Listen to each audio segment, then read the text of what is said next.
Last year, if you bought a brand new Tesla Model Y for $50,000, congratulations. You just watched 25% of that money evaporate in 12 months. Not over 5 years, not even over 3 years. 1 year, 25%. Now, before the comment section explodes with, "But Teslas hold their value," they used to. Past tense. We're looking at CarGurus data showing the Model Y dropped more than any other vehicle in 2024, and it's not even close.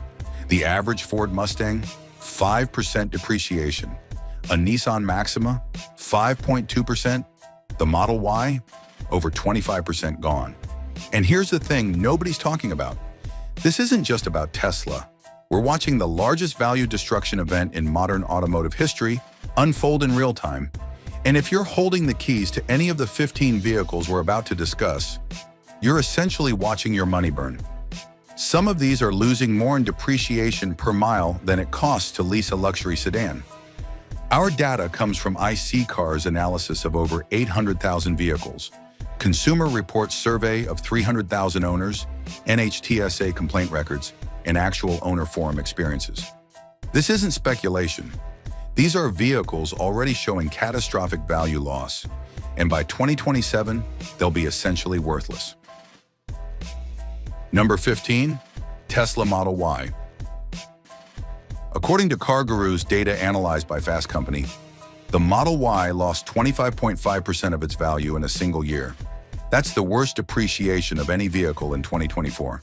For context, electric vehicles as a category lose 58.8% of their value after 5 years, which is already terrible. But the Model Y managed to cram nearly half a decade's worth of depreciation into 12 months. The cause? Elon Musk's pricing strategy. Tesla slashed prices repeatedly throughout 2023 and 2024 to boost sales. If you purchased a Model Y in early 2023 for 60 grand, you watched Tesla drop the base price to $44,630, and your resale value followed it straight down. Here's where it gets even more interesting. After the November 2024 election, used Tesla prices dropped an additional $2,000. Multiple reports suggest at least part of that decline stems from owners trying to distance themselves politically from Musk's involvement with the Department of Government Efficiency. The market doesn't care about your politics. It cares about what people are willing to pay. And right now, fewer people want to use Tesla than ever before. Number 14, Tesla Model 3.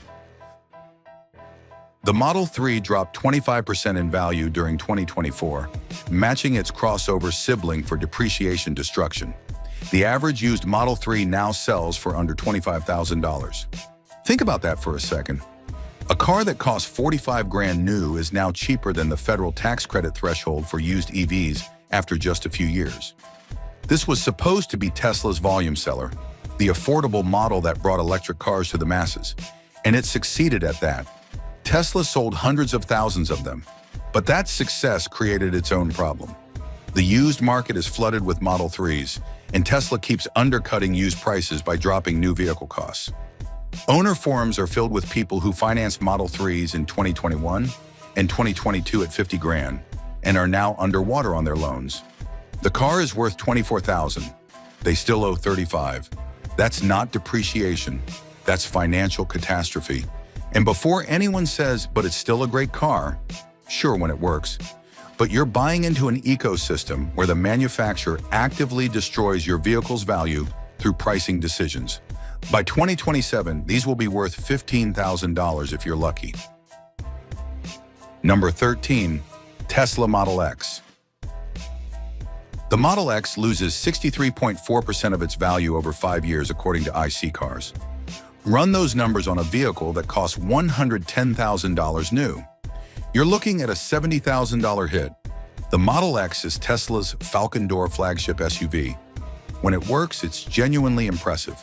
Fast, spacious, technologically advanced. But it suffers from all the same pricing issues as its cheaper siblings. Plus, it has additional problems. The Falcon doors are a maintenance nightmare. The air suspension fails. The screen and electronics glitch. And repairs are expensive because everything is proprietary. Tesla's warranty covers 4 years or 50,000 miles. After that, you're on your own. and the nearest independent Tesla repair shop probably isn't all that close. When a Model X is out of warranty at 80,000 miles, it's worth maybe 40 grand. But a single major repair can cost $10,000 or more. By 2027, 5-year-old Model X's will be ticking time bombs. Aging batteries, worn suspension, electronics from the early days of Tesla's quality control issues, and a market that prices in every bit of that risk. Number 12, Jaguar I-Pace. If you want to see what rock bottom looks like in automotive depreciation, here's your champion. The I-Pace loses 72.2% of its value after 5 years. Nearly 3/4 of its value just vanishes. This vehicle had 3 strikes against it from day one. Strike 1, it's a Jaguar, a brand that's historically terrible for resale. Strike 2, it's an electric Jaguar combining new technology with British reliability. Strike 3, Jaguar discontinued it after the 2024 model year and killed their entire lineup except the F-Pace. The sad part? It's actually a good-looking vehicle. Ian Callum designed it, and the man knows how to draw a car. It made 394 horsepower, had a well-laid-out interior, and genuinely looked special in a sea of anonymous electric crossovers. But the range was poor compared to rivals, around 230 miles EPA rated, when competitors were pushing 300 plus. The handling didn't live up to the Jaguar name, and now Jaguar is betting the entire company on an electric reboot that may or may not work. What does that mean for current owners? Parts availability is about to become a nightmare. Jaguar dealers will focus on whatever new models arrive, and the I-Pace will become an orphan. You'll be ordering parts from the UK and waiting weeks for delivery. Software updates will stop. The specialist knowledge needed to work on these will disappear from dealerships. Number 11. Nissan Leaf. The Leaf loses 64.1% of its value over 5 years. Let's talk about why. The 2020 model that C-cars use for calculations had a base range of 149 miles. The Leaf Plus offered 226 miles. Even when new, 149 miles was marginal. After 5 years of battery degradation, you're looking at maybe 120 miles of usable range in real-world conditions. That's not a car for most people. That's transportation for someone with a very specific use case, short commutes, access to home charging, and another vehicle for longer trips. The redesign for 2026 completely abandons the quirky hatchback look and turns the Leaf into a small SUV. Nissan is essentially admitting the old design failed. And here's what always happens when a complete redesign hits. The previous generation's value craters even harder. Nobody wants the weird-looking old Leaf when the new one is a conventional-looking crossover that presumably fixes the range problems. Owner forums suggest the first-generation Leaf works fine as a cheap city runabout if you can grab one for under 10 grand. As your only vehicle? Absolutely not. And that's the problem. By 2027, these will be 7 to 8 years old with battery packs that have significantly degraded. You'll be lucky to get 100 miles of range. Who's buying that? Not many people, which means values in the $3,000 to $5,000 range for a vehicle that costs 35 grand new. Number 10, Cadillac Lyriq. Here's a fun fact. The Lyriq has a predicted reliability score of 53 out of 100. According to US News, that's well below every other vehicle on the market.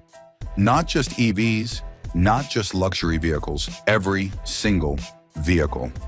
It's the least reliable vehicle you can buy new in 2025. This is General Motors' first serious attempt at a luxury electric SUV using their new Ultium platform. The technology is unproven. The brand has no EV track record. Early owners are already reporting issues with the electrical systems, charging problems, and software glitches. When you combine luxury vehicle depreciation, which is already bad, with EV depreciation, which is worse, and add terrible predicted reliability on top, you get a perfect storm. The math here is brutal. Who wants to buy a used luxury EV with known reliability problems? Not many buyers. And the few who might consider it are pricing in massive risk. The repair costs will be astronomical once the warranty expires. Parts will be expensive because it's low volume. Software issues might not even be fixable by independent shops. And Cadillac dealers, who aren't exactly known for stellar service, will be your only option for many repairs. Number 9. Ford Edge. The Edge is discontinued for 2025 after an 18-year run, and it's already showing 41.82% depreciation after just 3 years. Ford is still selling the Edge in China. It's even related to the Lincoln Nautilus sold here. But Ford has explicitly said the US Edge is done. Why does discontinuation kill value? 3 reasons: parts availability, dealer knowledge, software updates. When Ford stops supporting a model, dealers stop stocking parts for it. Your local Ford service department focuses on vehicles they're still selling: F-150s, Explorers, Broncos. The Edge? That's the crossover we used to sell, right? When something breaks that's specific to the Edge, you're hunting through Ford's parts network hoping someone has old stock. Dealer knowledge disappears. The technicians who understood the Edge's quirks move on to other brands or retire. The diagnostic procedures get forgotten. You end up with service writers who have to look up what an Edge even is. Software updates stop. Modern vehicles receive over-the-air updates or dealer-applied updates that fix bugs and improve functionality. Once a model is discontinued, those updates stop coming. Your Edge is frozen in time with whatever bugs existed when production ended. Number 8. Infiniti Q50. Infiniti's last remaining sedan, discontinued after 2024. For a decade, Infiniti updated it, offered different powertrains, released special editions, and the market collectively shrugged. It was fine, just fine. And in the luxury sedan segment, fine means dead. The Q50 competed against the BMW 3 Series, Mercedes C-Class, and Audi A4. All of those vehicles offered more engaging driving dynamics, better interiors, and stronger brand prestige. The Q50's main advantage was price. It undercut the Germans by 5 to 10 grand. But luxury buyers don't shop on price. They shop on badge and experience. Here's the real problem. Parent company Nissan is struggling. There are persistent rumors about Infiniti shutting down entirely. Dealers are openly worried about servicing these vehicles if Nissan decides to retire its luxury arm. Parts availability becomes questionable. Warranty support becomes questionable. Everything becomes questionable. And the Q50 shares components with Nissan's problematic CVT-equipped vehicles. The transmission might not be the same unit, but the parts bin sharing doesn't inspire confidence. By 2027, you're driving a discontinued sedan from a potentially dying brand. Values will be in the $6,000 to $8,000 range despite costing 40 grand new. Number 7. Infiniti QX80. The QX80 loses 65% of its value after 5 years, the worst in the luxury SUV class. And then Infiniti released an all-new version for 2025, which just murdered every previous generation's value. The old QX80 was based on ancient architecture that dated back over a decade. It shared too much with the Nissan Armada to justify its price premium. The interior was nice, but not $75,000 nice. Performance was worse than competitors despite worse gas mileage. The naturally aspirated V8 made 400 horsepower, but struggled to move 3 tons of SUV with any enthusiasm. Now there's an all-new QX80 that's actually competitive. Better interior, modern technology, proper performance, which means if you own a 2024 or earlier model, you just watched your resale value implode. Here's the timing nightmare. Someone bought a new QX80 in late 2023 for 75 grand. 18 months later, Infiniti releases an all-new version that's better in every way. The used market immediately prices the old one as obsolete. That 2023 model is now worth maybe 40 grand. $35,000 hit in a year and a half. Number 6. Jaguar F-Type. Production ended in December 2024. Jaguar honored the E-Type's legacy with a final edition featuring Giola green paint over Windsor leather. It was a beautiful send-off for one of the most gorgeous sports cars of the 21st century. And now it's an orphan. Here's Jaguar's current lineup for 2025. The F-Pace. That's it. One vehicle. Everything else is gone. The E-Pace is discontinued. The I-Pace is discontinued. The F-Type is discontinued. The XE and XF sedans are discontinued. Jaguar is betting the entire company on an electric reboot previewed by the Type 00 concept, which looks nothing like any previous Jaguar. The design language is completely different, angular and modern rather than flowing and classical. The brand identity is completely different. They're positioning as ultra-luxury electric rather than British sports car maker. Everything is different. What does that mean for F-Type owners? Parts availability disappears. Jaguar dealers will focus entirely on new electric models. Technicians will forget how to work on supercharged V8s. Software updates stop coming. You're preserving a piece of automotive art with no manufacturer support. Number 5. Range Rover. Let's talk about the poster child for luxury depreciation. The Range Rover loses 63% of its value over 5 years. Buy one new for $100,000 to $77,000. It'll be worth $56,000 in 60 months. That's $121,000 gone. But here's the example that really drives it home. Earlier this year, a 2024 Range Rover P530 autobiography long wheelbase sold at auction. Original sticker price, $191,520. It had 4,900 miles on it, less than a year old. It lost $56,520 in value. That's enough money to buy a brand new Land Rover Defender base model. RepairPal gives the Range Rover a reliability rating of 2.0 out of 5. It ranks 15th out of 19 luxury SUVs. Annual maintenance averages $1,258 compared to $652 for regular vehicles. And that's just routine maintenance. Oil changes, brake pads, tire rotations. When something actually breaks, you're looking at massive repair bills. Common issues include air suspension failures. The system uses 4 air struts, and they tend to fail around the same time. That's often a $4,000 to $8,000 repair, depending on whether you need to replace other components. Electrical gremlins that require dealer diagnostic time at $150 per hour or more. Engine problems that can cost thousands. The supercharged V8 is powerful but complex. The cooling system is a known weak point. Water pumps fail, thermostats stick, hoses leak. Number 4. BMW X7. $18,550 in maintenance and repairs over the first 10 years, according to CarEdge. That's the biggest BMW ever made. Most cargo space, most passenger room, highest towing capacity in the BMW lineup. Starting price is $81,000. Loaded models easily hit 6 figures. And then you start paying to maintain it. BMW parts are expensive because they're BMW parts.